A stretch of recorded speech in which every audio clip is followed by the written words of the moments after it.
Bonjour à toutes et à tous, et puis merci d'être présents. Je pense que je dois être un des grands outsiders de cette conférence parce que je ne vais pas vous parler de neurologie ou de psychiatrie, mais je vais vous faire un tout petit rappel des enjeux du changement climatique. Et puis mon collègue Philippe Conus prendra le relais pour traduire ces questions climatiques en termes d'angoisse et d'éco-anxiété liées à cette question dont on parle beaucoup depuis quelques années maintenant.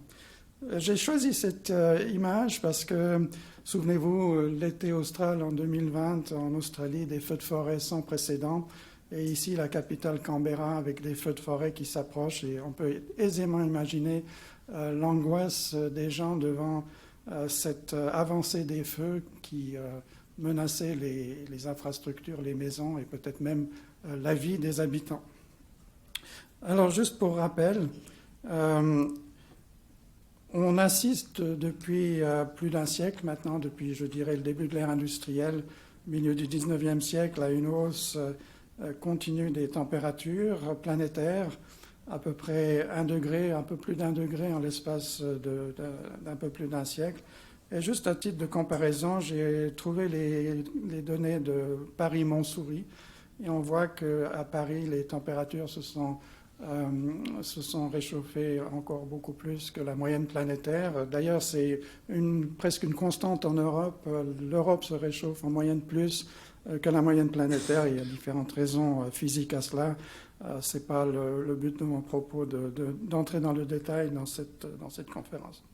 Alors ça, c'est typiquement un graphique d'un climatologue, c'est-à-dire on voit l'évolution d'un paramètre, les températures par rapport au temps chronologique, mais finalement pour beaucoup de personnes, 1 degré ou 2 degrés en l'espace d'un siècle, ça peut paraître relativement trivial, dans la mesure où dans une seule journée, on peut avoir des écarts de température entre la nuit et le jour de 10 ou 15 ou même 20 degrés. Donc finalement, c'est quoi le problème avec 1 degré ou 2 degrés par siècle? Eh bien, ça représente quand même un déséquilibre dans le système terrestre, du système climatique, dans la mesure où si le climat ne changeait pas, on aurait certes des fluctuations saisonnières, annuelles, mais en moyenne, le climat devrait rester plus ou moins stable à travers toute cette période depuis le début du XXe siècle. Et peut-être une autre façon de voir l'évolution récente du climat, une image composite, enfin une animation composite faite par la NASA il y a 2 ou 3 ans maintenant, où on voit l'évolution année après année, depuis le début du XXe siècle jusqu'à nos jours. Et vous voyez qu'à partir des années 90, la planète prend une tournure extrêmement rouge, c'est-à-dire qui est beaucoup plus chaude qu'au début du XXe siècle, un petit peu partout, et vous voyez, il y a des différences régionales. Je parlais de l'Europe qui se réchauffe un peu plus que la moyenne, on le voit très clairement sur cette image. Alors évidemment, pour comprendre un système extrêmement complexe qui fait intervenir énormément de systèmes ou de sous-ensembles, on a besoin d'utiliser, puisqu'on ne peut pas utiliser la planète comme laboratoire, il faut effectivement essayer de synthétiser nos connaissances à travers de ce qu'on appelle les modèles de climat. C'est-à-dire ce sont des modèles qui sont basés sur la physique, la mécanique des fluides, la physique du rayonnement, la thermodynamique, etc. Et donc, on essaye de synthétiser le climat en reproduisant, en quelque sorte, le fonctionnement du système climatique sur un globe en 3 dimensions. On va séparer ce globe en petits éléments et pour chacun de ces éléments, on va calculer, basé sur les éléments de la physique, les échanges de mouvement, du vent, direction, etc., les échanges de température, d'humidité, etc., tout en tenant compte des hétérogénéités de surface de la planète. On va tenter de reproduire le fonctionnement des nuages et des précipitations. On va également tenir compte de la manière dont les surfaces terrestres ou océaniques vont interagir avec l'atmosphère et le rôle, par exemple, des océans dans le pompage de l'humidité en direction de l'atmosphère et le retour de cette humidité sous forme de pluie vers l'océan.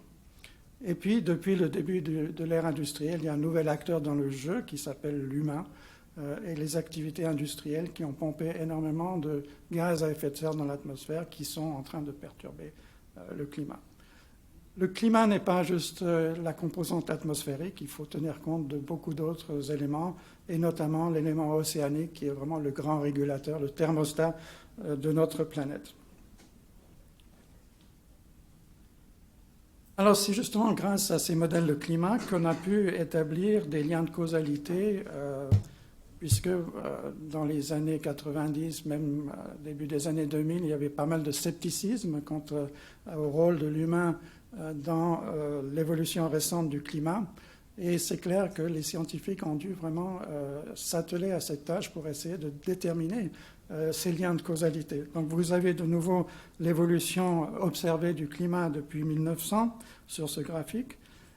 En utilisant des modèles de climat, évidemment, ce sont des laboratoires numériques qu'on peut tester différentes hypothèses. La première, c'est si on tient compte uniquement des éléments qui sont capables de faire évoluer le climat, comme les fluctuations de l'énergie solaire, les différences de température à la surface de l'océan, les poussières volcaniques lorsqu'il y a des grosses éruptions volcaniques, etc. Eh bien, tous les modèles, sans exception, nous disent que si on tient compte uniquement des facteurs naturels capables d'influencer l'évolution climatique, eh bien, le climat devrait être plus froid que ce que l'on observe aujourd'hui.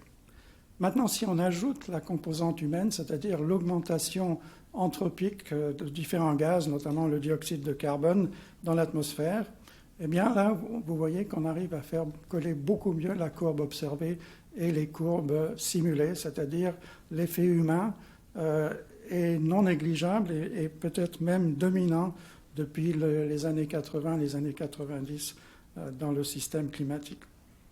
Alors évidemment, on peut poursuivre ce raisonnement et tenter des prévisions, des projections pour l'avenir. Et cela implique non seulement la physique du globe, mais aussi d'autres éléments comme l'évolution démographique, l'évolution technologique, l'évolution économique également. Et donc on a deux globes qui tournent, l'un qui représente la prise en compte du total de l'accord de Paris sur le climat de 2015, et l'autre si on ne fait rien pour limiter les émissions de gaz à effet de serre dans l'atmosphère. Et vous voyez que sur le globe de gauche, c'est clair que le réchauffement climatique est beaucoup moins accentué que le globe de droite. Je vous fais passer encore une fois rapidement.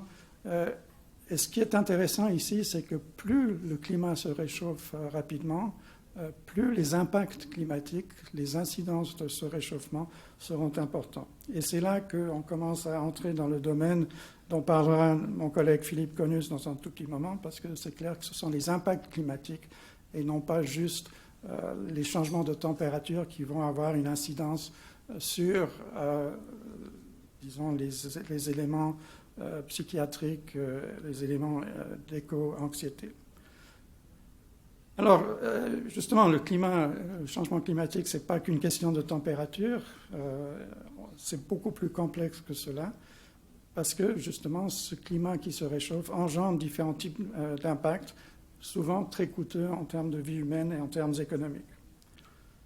Et, de ce fait, sont souvent extrêmement anxiogènes. Si on regarde les statistiques récentes de l'ONU, on voit que le dérèglement climatique est responsable d'un doublement des catastrophes naturelles depuis le début de notre siècle, provoquant la mort de plus d'1 million de personnes. Alors, si on regarde les impacts, et c'est ce que je vais vous montrer est de loin pas exhaustif, mais c'est clair qu'il y a des impacts sur la ressource en eau.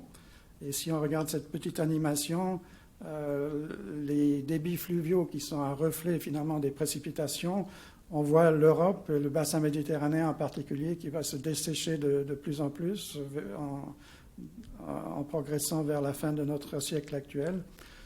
Vous avez dans les régions plus nordiques plus de précipitations qui peuvent engendrer au contraire des inondations et d'autres dégâts aux infrastructures. Des changements au niveau de l'eau vont impacter forcément la production agricole, donc la sécurité alimentaire. Et ici, des estimations des rendements céréaliers, par exemple, avec une hausse moyenne de 3 degrés, qui serait largement au-dessus de la cible de l'accord de Paris de 2015, qui essaie de limiter à 1,5 degré le réchauffement par rapport aux valeurs préindustrielles. Et vous voyez que pratiquement partout, les rendements céréaliers seraient en baisse. Tout cela dans un contexte d'une croissance démographique de la planète. Donc vous avez un petit mismatch là entre les besoins d'une population grandissante et une diminution des rendements céréaliers. Extrême climatique, j'en ai parlé à l'instant, catastrophe naturelle.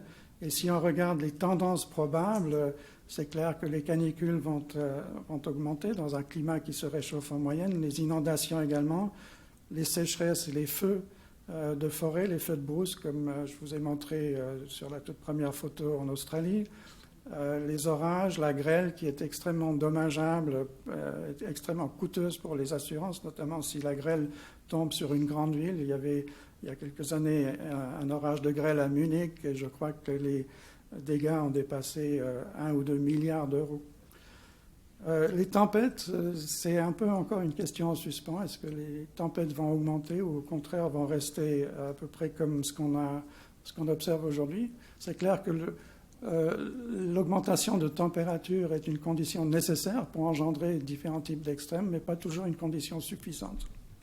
Et puis, comme on pourrait s'y attendre, le nombre de jours de gel dans un climat en moyenne plus chaud devrait diminuer. Alors, je vous rends attentif à ce qui vient de s'afficher à l'écran, c'est que le GIEC, donc ce panel d'experts sur le climat, avait prévu dans ses différents rapports différents scénarios de l'évolution d'extrêmes climatiques, mais pour la deuxième moitié du siècle, en tout cas autour de 2050 et au-delà. Et ce qu'on observe maintenant aujourd'hui, c'est déjà ce que le GIEC prévoyait pour la deuxième moitié de notre siècle. Donc il y a même une accélération des extrêmes climatiques et des dégâts associés aux extrêmes climatiques. Si on reste simplement dans le cadre français, par exemple, imaginez ce qui s'est passé à plusieurs reprises dans le Nord, dans le Pas-de-Calais, et en même temps une sécheresse qui dure depuis 2 ou 3 ans dans le sud-est, dans les Pyrénées-Orientales et en Catalogne notamment. Et puis, au niveau de la santé, vous avez des risques de nouvelles pathologies et une ouverture de nouvelles aires de propagation de maladies, ce qui peut s'accompagner par des stress physiologiques et psychiques. Et puis on peut effectivement séparer les impacts sur la santé en effets directs et en effets indirects. Les effets directs sont liés à la chaleur et aux catastrophes naturelles. Donc par exemple les canicules, les grands froids qui seront certainement en diminution, et puis les catastrophes naturelles liées à différents types d'extrêmes dont j'ai parlé très brièvement à l'instant. Et tout ceci peut mener à une certaine précarité de différentes populations, surtout les plus démunies au niveau économique, donc précarité à la fois physique et psychique. Et puis les effets indirects sont beaucoup plus complexes puisque ça fait intervenir des questions de pollution de l'air, des espèces invasives, que ce soit des espèces allergènes ou des espèces, des vecteurs de maladies comme le moustique tigre par exemple, voies de contamination, etc. Et de nouveau, vous avez ici, in fine, une augmentation des risques de précarité à la fois physique et psychique. Et donc, je pense que c'est ici un bon endroit pour m'arrêter au niveau purement climatique, puisque je vais passer dans un tout petit moment la parole à mon collègue Philippe Conus pour parler justement des impacts de ces changements climatiques, de ces extrêmes climatiques sur la santé psychique des populations. Merci beaucoup de votre attention.